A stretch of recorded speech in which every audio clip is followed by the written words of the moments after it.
মাদকের সঙ্গে জড়িত থাকা যাবে না। যেই জড়িত তার উপরে আল্লাহর লানত। যে এটাকে বহন করবে তার উপরে লানত, যে পান করবে তার উপরে লানত, যে পান করাবে তার উপরে লানত, যে নির্দেশ দেবে তার উপরে লানত, যে এটাকে তৈরি করবে তার উপরে লানত, যে তৈরি করার নির্দেশ দেবে তার উপরে লানত। কোনো শ্রেণী এখানে বাদ নাই। যারাই এই মাদকের সঙ্গে জড়িত আল্লাহ রাব্বুল আলামিন তাদের উপরেই লানত করেছেন, অভিশাপ দিয়েছেন। এজন্য অভিশাপ থেকে বাঁচতে হলে এই মাদক থেকে আমাদেরকে দূরে থাকতে হবে। মাদকের সঙ্গে সম্পৃক্ত এমন 10 শ্রেণীর মানুষের উপরে আল্লাহ রাব্বুল আলামিনের লানত, অভিশাপ এবং রাসূলুল্লাহ সাল্লাল্লাহু আলাইহি ওয়াসাল্লামের লানত, অভিশাপ। যেখানে একজন মানুষ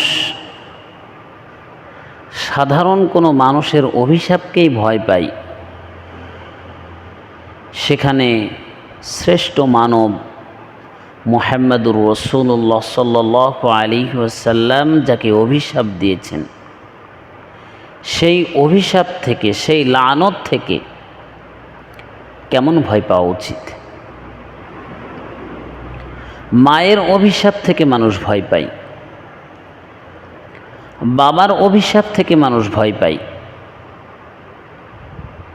আত্মীয় স্বজনের অভিশাপ থেকে মানুষ ভয় পায়, এমনকি রাস্তার একজন পাগলের অভিশাপ থেকেও মানুষ ভয় পায়। ওই পাগলকে যদি কেউ নাড়ে, পাগল সঙ্গে সঙ্গে একটা অভিশাপ দিয়ে বসে। এজন্য পাগলকে দেখেও, পাগলের অভিশাপ থেকেও মানুষ ভয় পায়। অথচ রাসূলুল্লাহ সাল্লাল্লাহু আলাইহি ওয়াসাল্লাম তিনি মানব, শ্রেষ্ঠ মানব, আমাদের নবী, যার সুপারিশ ছাড়া জান্নাত হয় না, তিনি অভিশাপ দিয়েছেন। সর্বোপরি আল্লাহ রাব্বুল আলামিন আহকামুল হাকিমিন, যিনি আমাদেরকে সৃষ্টি করেছেন, যিনি বিচার দিনের মালিক, যিনি আমাদের বিচার করবেন, যিনি আমাদের জন্য জান্নাত, যিনি আমাদের জন্য জাহান্নাম, তিনি আল্লাহ রাব্বুল আলামিনই আমাদেরকে অভিশাপ দিয়েছেন ওই সমস্ত মানুষদের ব্যাপারে যারা এই মাদকের সঙ্গে জড়িত।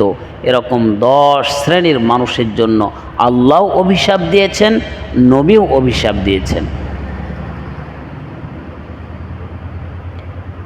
হাদিসের মধ্যে আসছে রাসূলুল্লাহ সাল্লাল্লাহু আলাইহি ওয়াসাল্লাম বলেন, আতানি জিবরিল আলাইহিস সালাতু ওয়াসসালাম, জিবরিল আমিন আমার কাছে আসলেন। ফাকালা ইয়া মুহাম্মদ, আমাকে বললেন হে মুহাম্মদ সাল্লাল্লাহু আলাইহি ওয়াসাল্লাম, লাআনাল্লাহুল খামরা, আল্লাহ রাব্বুল আলামিন লানত দিয়েছেন স্বয়ং মাদকের ওপরে। যে মাদক দ্রব্য আছে সেটার উপরেই আল্লাহ রাব্বুল আলামিনের লানত, অভিশাপ। ওয়া আসিরাহা, সেটাকে যারা প্রস্তুত করবে, যেই শ্রমিক সেটার উপরে শ্রম দিবে, সেই শ্রমিককে আল্লাহ রাব্বুল আলামিন লানত দিয়েছেন। বলছেন কে? জিবরিল আমিন। কাকে বলছেন? মুহাম্মদ সাল্লাল্লাহু আলাইহি ওয়াসাল্লামকে শিখিয়ে দিচ্ছেন। মুহাম্মদ সাল্লাল্লাহু আলাইহি ওয়াসাল্লাম শোনেন, আপনার উম্মতকে বিষয়গুলি জানিয়ে দিন যে লানাল্লাহুল খামরা, আল্লাহ মাদক দ্রব্যের উপরে লানত করেছেন, অভিশাপ দিয়েছেন। ওয়া আসিরাহা, যারা এটাকে প্রস্তুত করবে, যেই সমস্ত শ্রমিক শ্রম দেবে, তাদের উপরেও আল্লাহ রাব্বুল আলামিনের লানত। প্রশ্ন হবে যে যারা শ্রম দিচ্ছে তারা তো অর্থের বিনিময়ে শ্রম দিচ্ছে, তাদের উপরে কেন লানত? তো অর্থের বিনিময়ে শারীরিক কষ্টে শ্রম দিলে লানত হবে না? সে তো হারাম কাজে শ্রম দিচ্ছে। চুরি করতেও তো শারীরিক শ্রম লাগে, এজন্য চুরি করা হারাম হবে না? হারাম হবে। তো হাদিসের মধ্যে বললেন যে আসিরাহা, যারা প্রস্তুত করে তাদের উপরে আল্লাহ রাব্বুল আলামিনের লানত। ওয়া মুতাসিরাহা, যারা এই প্রস্তুত করার নির্দেশ দানকারী, যারা বলছে মদকে প্রস্তুত করো, যে সমস্ত কোম্পানি অর্ডার দিচ্ছে, অথবা যে সমস্ত কোম্পানি এটাকে তৈরি করার জন্য যেই ম্যানেজাররা এটাকে অর্ডার দিচ্ছে যে এটা তৈরি করো, তাদের উপরেও আল্লাহ রাব্বুল আলামিনের লানত। ওয়াশারিবাহা, যারা সেটাকে পান করবে তাদের উপরেও আল্লাহ রাব্বুল আলামিনের লানত। ওয়াহামিলাহা, যারা বহন করে নিয়ে আসবে তাদের উপরেও আল্লাহর লানত। যারা পান করবে তাদের উপরেও লানত। যেই সমস্ত পরিবহন, যেই সমস্ত ট্রাক, যেই সমস্ত বাইকার এটাকে বহন করে নিয়ে আসবে তাদের উপরেও আল্লাহ রাব্বুল আলামিনের লানত, অভিশাপ। এজন্য যারা ড্রাইভার আছেন বা যারা বিভিন্ন গাড়ি চালান, আপনার গাড়িতে মাদক দ্রব্য উঠছে কিনা আপনাকে এটা তদন্ত করতে হবে। আপনি অর্থ পেলেন আর আপনার অর্থ হালাল হয়ে গেল, বিষয়টা এমন নয়। রাসূল সাল্লাল্লাহু আলাইহি ওয়াসাল্লাম বলেন ওয়াহামিলাহা, যারা এটাকে বহন করবে তাদের উপরেও আল্লাহ রাব্বুল আলামিনের লানত। ওয়া মাহমুলাতান ইলাইহি, আর যার কাছে বহন করে নিয়ে যাওয়া হবে, যেই গোডাউনের মধ্যে রাখা হবে ওই গোডাউন আলা, তার উপরেও আল্লাহর লানত। যেখানে যেই দোকানে নিয়ে যে রাখা হবে ওই দোকানওয়ালার উপরে আল্লাহ রাব্বুল আলামিনের লানত, অভিশাপ। ওয়া বাইয়াহা, যারা বিক্রি করবে, যেই দোকানদার ওটাকে বিক্রি করবে, যারা ওটাকে কিনে বিক্রি করবে তাদের উপরে আল্লাহ রাব্বুল আলামিনের লানত। ওয়া মুতাহা, যারা এটাকে ক্রয় করবে তাদের উপরেও আল্লাহ রাব্বুল আলামিনের লানত। ক্রয় করে কি করবে? ওরে ক্রয় করে সে আবার অন্যদেরকে খাওয়াবে, তাদের উপরেও আল্লাহ রাব্বুল আলামিনের লানত। ওয়া সাকিয়াহা, পানকারী, যারা পান করাবে, যারা যে সমস্ত হোটেলে ঢেলে দেবে, পান করাবে তাদেরকে, তাদের উপরেও আল্লাহ রাব্বুল আলামিনের লানত। মুসকাহা, আর যারা এই পান করার নির্দেশ দিবে, যে সমস্ত ম্যানেজাররা এটাকে নির্দেশ দেবে, এই অমুক জায়গায় একটু 2 গ্লাস দিয়ে আসো, 1 গ্লাস দিয়ে আসো। ও মুসকাহা, যারা এই নির্দেশদাতা তাদের উপরেও আল্লাহ রাব্বুল আলামিনের লানত। তাহলে এই 10 শ্রেণীর মানুষ, 9 শ্রেণীর মানুষ এবং স্বয়ং মাদকের উপরে আল্লাহ রাব্বুল আলামিন লানত করেছে। এটাই হাদিসের মধ্যে রাসূল সাল্লাল্লাহু আলাইহি ওয়াসাল্লাম বলছেন। আরেকটি হাদিস নাসাই শরীফের একটি হাদিস, হাদিসের বর্ণনাকারী আনাস ইবনে মালিক রাদিয়াল্লাহু তাআলা আনহু। আনাস ইবনে মালিক রাদিয়াল্লাহু তাআলা আনহু বলেন লা'না রাসূলুল্লাহ সাল্লাল্লাহু আলাইহি ওয়াসাল্লাম ফিল খামরি 10রাতান ইলা আখিরিল হাদিস। আনাস ইবনে মালিক রাদিয়াল্লাহু তাআলা আনহু বলেন রাসূলুল্লাহ সাল্লাল্লাহু আলাইহি ওয়াসাল্লাম মাদক দ্রব্যের সঙ্গে জড়িত এমন 10 শ্রেণীর মানুষের উপরে লানত করেছেন। তাহলে আল্লাহ লানত করলেন, নবীজি লানত করলেন।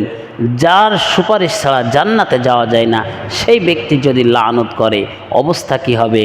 আর যার সাহায্য ছাড়া দুনিয়ার একটা পাতাও চলে না, একটা কোনো কিছুই নড়ে না, আল্লাহ রব্বুল আলামিন জাল্লে জালালুহু আম্মা নওয়ালুহু, আল্লাহর সেই হুকুম ছাড়া কিচ্ছু হয় না, তিনি যার উপরে লানত করবে তার কি হবে অবস্থা নিজেই সে ভেবে দেখুক। এজন্য এই এর চেয়ে আরও কঠিন হাদিসের মধ্যে রাসূল সাল্লাল্লাহু আলাইহি ওয়াসাল্লাম আরও কঠিন কথা বলছেন। হাদিসের বর্ণনাকারী আব্দুল্লাহ ইবনে উমর রাদিয়াল্লাহু তাআলা আনহু, আব্দুল্লাহ ইবনে উমর রাদিয়াল্লাহু তাআলা আনহু বলেন লা ইয়াদখুলুল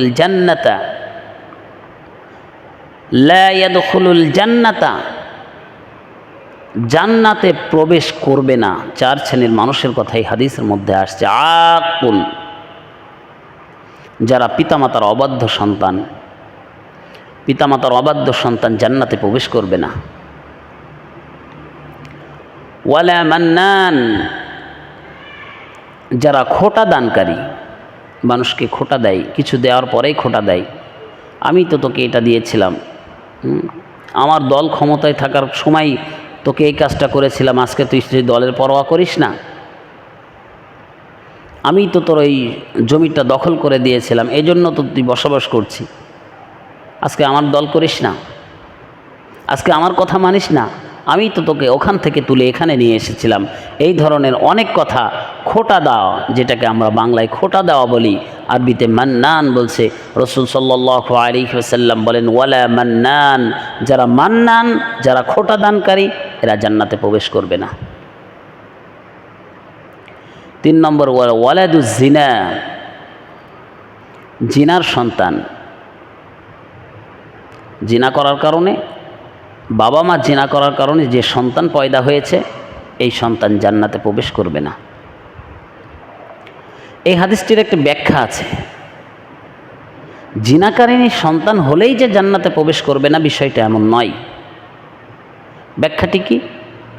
ব্যাখ্যাটি হচ্ছে, রাসূল সাল্লাল্লাহু আলাইহি ওয়াসাল্লাম বোঝাতে চেয়েছেন যে জেনাকে সে যদি খারাপ মনে না করে, না এটা কোনো ব্যাপার না। আমাদের সমাজে আছে, কেউ কোনো খারাপ কাজ করলে সেই খারাপ কাজকে সে খারাপ মনে করে না। এই যে কয়েকদিন আগে ফুটবল বিশ্বকাপ ফুটবল খেলা চলে গেল, তো ওরা তো হাফ প্যান্ট পরে খেলা করে, ছতর খুলে খেলা করে। তো একজনকে বলা হলো যে এটা ছতর খুলে খেলা, এটা তো নাজায়েজ, হারাম, এটা দেখাও তো নাজায়েজ। উনি দলিল দিচ্ছে যে সৌদি আরব খেলছে, ইরান খেলছে, বিশ্বের অনেক মুসলিম দেশ খেলছে, তো আমরা এটা দেখলে হারাম হবে কেন? দেখেন, হারাম জিনিস তিনি দেখছেন, এটা হারাম, এরপরেও যুক্তি, এরপরেও যুক্তি। তো মানুষ হারাম কাজ করবে এবং তার উপরে যুক্তি দেবে, সেটা হবে জাহান্নামের কারণ। এজন্য রাসূল সাল্লাল্লাহু আলাইহি ওয়াসাল্লাম ওয়ালাদুজ জিনা দ্বারা উদ্দেশ্য হচ্ছে জিনাকারিনীর যে সন্তান, সে যদি জিনাকে ভালো মনে করে, খারাপ মনে করে, না এটা কোনো সমস্যা নেই, জিনা করেছে তাই কি হয়েছে, এটা কোনো অন্যায় কাজ করেনি, বা এই ধরনের যদি কোনো কিছু মনে করে সে, তাহলে তার জন্য জান্নাত নাই, তার জন্য জাহান্নাম। আর যদি সে মনে করে না সেটা খারাপ কাজ করেছে, আমার বাবা মা সেটা খারাপ কাজ করেছে, এই খারাপ কাজের মাধ্যমেই হয়তো বা আমি এসেছি, আল্লাহ আমাকে মাফ করুক, তাহলে আল্লাহ রাব্বুল আলামিন তাকে মাফ করে দেবে। কিন্তু কাজটাকে খারাপ মনে করতে হবে। ওই কাজকে যদি কেউ জায়েজ মনে করে, কেউ বৈধ মনে করে, কেউ ভালো মনে করে, এরকম সন্তানের জন্য রাসূল সাল্লাল্লাহু আলাইহি ওয়াসাল্লাম বললেন, ওয়ালাদুজ জিনা, জিনাকারীর সন্তান জান্নাতে যাবে না।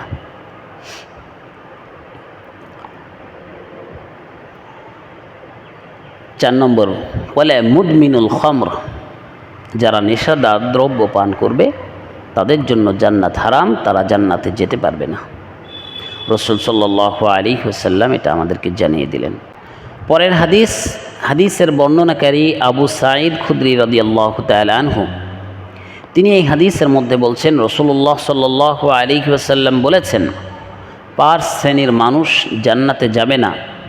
লা ইয়াদখুলুল জান্নাতা সাহিবু খামসিন, 5 শ্রেণীর মানুষ জান্নাতে যাবে না। 1, মুদমিনুল খামরা, প্রথম শ্রেণী হলো যারা মাদক দ্রব্য পান করবে, এমন মানুষগুলি জান্নাতে যাবে না।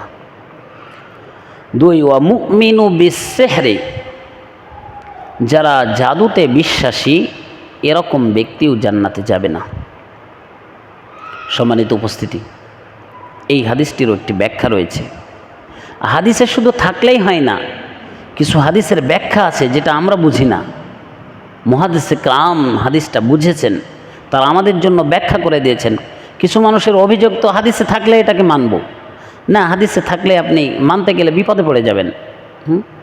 ওই যে আগের হাদিসটি বললাম, ওয়ালাদুজ জিনা জান্নাতে যাবে না, তো তার দোষ কি? সে জান্নাতে যাবে না কেন? এটার একটা কারণ আছে, সেটার ব্যাখ্যা সাপেক্ষে।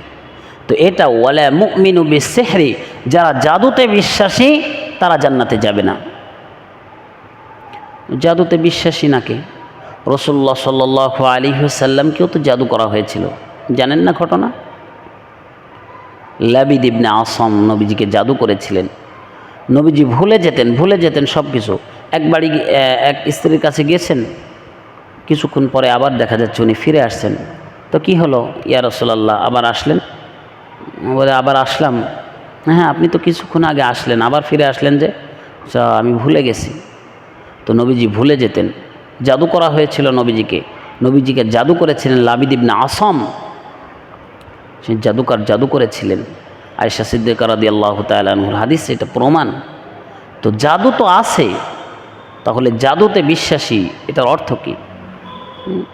জাদু আছে, নবীজিকে করেছিলেন, নবীজি সেই জাদু থেকে উদ্ধার পেয়েছিলেন।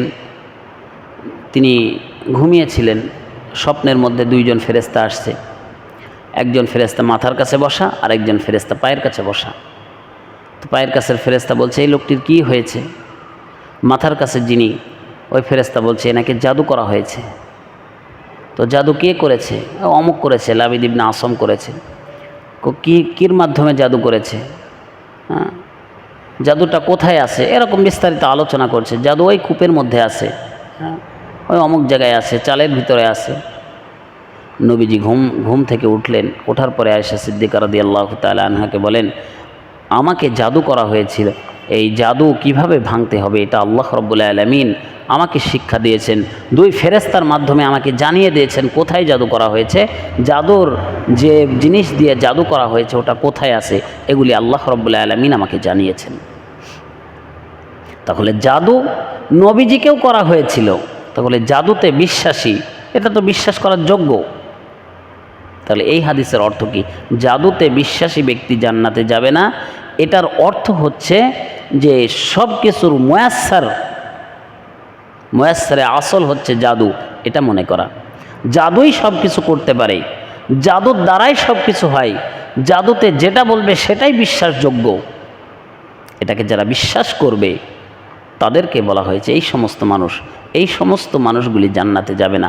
তাছাড়া জাদু আছে, নবীজিকে করা হয়েছিল, অনেককে করা হয়, কালো জাদু করা হয় অনেককে, এগুলিতে বিশ্বাস থাকতে পারে। জাদু এগুলো আমরা বিশ্বাস করি, জাদু বলে কিছু আছে, জাদু মন্ত্র আছে, কিন্তু সেই জাদু যে আসলে মুয়াস্সার, সেই জাদুই প্রভাব বিস্তার করবে, আর কোনো কিছুতে প্রভাব বিস্তার করবে না, আল্লাহর হুকুমও লাগবে না, এরকম কোনো কিছু বিশ্বাস করা, এই বিশ্বাস যদি কেউ আনে তাহলে তার জন্য জান্নাত হবে না। এটাই রাসূল সাল্লাল্লাহু আলাইহি ওয়াসাল্লাম বোঝাতে চেয়েছেন। ওয়াকাতিউর রাহিমি, আর যারা আত্মীয়তার সম্পর্ক ছিন্ন করে এরাও জান্নাতে যাবে না। কাহিনুন ওয়ালা মান্নান, এবং যারা গণক, ওই যে হাত দেখায় বলে দিতে পারে সব কিছু, যেটা হাত দেখিয়ে ওর ভবিষ্যৎ বলে দেয়, এটাকে বলা হয় কাহেন। নবীজি বলছেন এই কাহেন ব্যক্তি জান্নাতে যাবে না। ওয়ালা মান্নান, এবং যারা খোটা দানকারী এরাও জান্নাতে যাবে না। এই 5 শ্রেণীর মানুষ এই হাদিসের মধ্যে বলছেন সাহিব খামসিন, 5 শ্রেণীর মানুষ জান্নাতে যাবে না। তার মধ্যে একটি হলো মুদমিনুল খামরা, যারা নেশাদার দ্রব্য পান করে এরা জান্নাতে যাবে না। এজন্য নেশা থেকে বেঁচে থাকতে হবে। আল্লাহ তাআলা আমাদেরকে তৌফিক দিক, আমিন। আরেকটি হাদিসের বর্ণনাকারী আব্দুল্লাহ ইবনে উমর রাদিয়াল্লাহু তাআলা আনহু। আব্দুল্লাহ ইবনে উমর রাদিয়াল্লাহু তাআলা আনহু বলেন, মান শারিবাল খামরা ফিদ দুনিয়া সুম্মা লাম ইয়াতুব, যে ব্যক্তি দুনিয়াতে নেশাদার দ্রব্য পান করলো কিন্তু তাওবা করেনি, হুররিমা হা ফিল জান্নাহ, আল্লাহ রাব্বুল আলামিন জান্নাতের মধ্যে তার জন্য পানিও হারাম করে দিবেন। জান্নাতের 8 প্রকার পানি আছে, নহর আছে, এগুলি সব তার জন্য হারাম, সে কোনো কিছু পাবে না, জান্নাতের কোনো পানীয় পান করতে পারবে না। রাসূলুল্লাহ সাল্লাল্লাহু আলাইহি ওয়াসাল্লামের হাত থেকে যে হাউজে কাউসার আমরা পান করব আশা করি, সেই হাউজে কাউসার যারা মাদক সেবন করে তারা হাউজে কাউসারের পানি পাবে না। নবীজি বলবেন, সুহকান, এখান থেকে বের হয়ে যাও। যেই হাউজে কাউসারের পানি যদি কেউ পান করে তাহলে তার পিপাসা নিবারণ হয়ে যাবে, জান্নাতে যাওয়ার আগ পর্যন্ত তার আর কোনো পিপাসা লাগবে না। রাসূল সাল্লাল্লাহু আলাইহি ওয়াসাল্লাম সেই পানি নিয়ে দাঁড়িয়ে থাকবেন। কিন্তু যারা নেশাদার দ্রব্য পান করবে, যারা মাদক দ্রব্য পান করবে, এই মাদক দ্রব্য পানকারীদেরকে আল্লাহ রাব্বুল আলামিন, আল্লাহ নবী সাল্লাল্লাহু আলাইহি ওয়াসাল্লাম এই হাউজে কাউসারের পানি দিবেন না, তাদেরকে সেখান থেকে তাড়িয়ে দিবেন। শুধু তাই নয়, রসুল সাল্লাল্লাহু আলাইহি ওয়াসাল্লাম আরও বলছেন, যারা মাদক দ্রব্য পান করবে আল্লাহর উপরে আবশ্যক হলো তাদেরকে রাগবাতুল খাবাল থেকে পান করানো। সাহাবা একরাম জিজ্ঞাসা করলেন, ইয়া রাসূলুল্লাহ সাল্লাল্লাহু আলাইহি ওয়াসাল্লাম, জীবনে তো অনেক পানীয়র নাম শুনেছি, রগবাতুল খবাল এটা আবার কি পানীয়? এই নাম তো কোনোদিন শুনিনি। রসুল সাল্লাল্লাহু আলাইহি ওয়াসাল্লাম জবাব দিয়ে বললেন, ও আমার সাহাবীরা শোনো, রগবাতুল খবাল হচ্ছে ইসারাতু মিন আহলিন নার, জাহান্নামীদের রক্ত এবং পুজ বেয়ে বেয়ে যেই পানি তৈরি হয়, যেই পানি আসে, সেই পানি এই নেশাদার দ্রব্য যারা পান করবে তাদেরকে পান করানো হবে। যারা মাদক দ্রব্য পান করবে তাদেরকে ওই ইসাবাতু আহলিন নার, জাহান্নামীদের রক্ত আর পুজ পান করানো হবে। সেটাই হচ্ছে রগবাতুল খবাল। এজন্য খুবই কঠিন, এই নেশা থেকে আমাদেরকে বিরত থাকতে হবে। আমার সমাজকে নেশা থেকে নেশামুক্ত করতে হবে, সমাজকে বাঁচাতে হবে। যদি আজকে সমাজকে না বাঁচাতে পারি তাহলে কোনো না কোনো এক কায়দায় আমিও ওই আল্লাহ রব্বুল আলামিন এবং তার রসুলের লানতের মধ্যে পড়ে যাব। এজন্য লানত থেকে আমাদেরকে হেফাজত হতে হবে। আল্লাহ রব্বুল আলামিন আমাদের সকলকে বুঝদান করুক, আমিন। ওয়া মা তৌফিকি ইল্লা বিল্লাহ।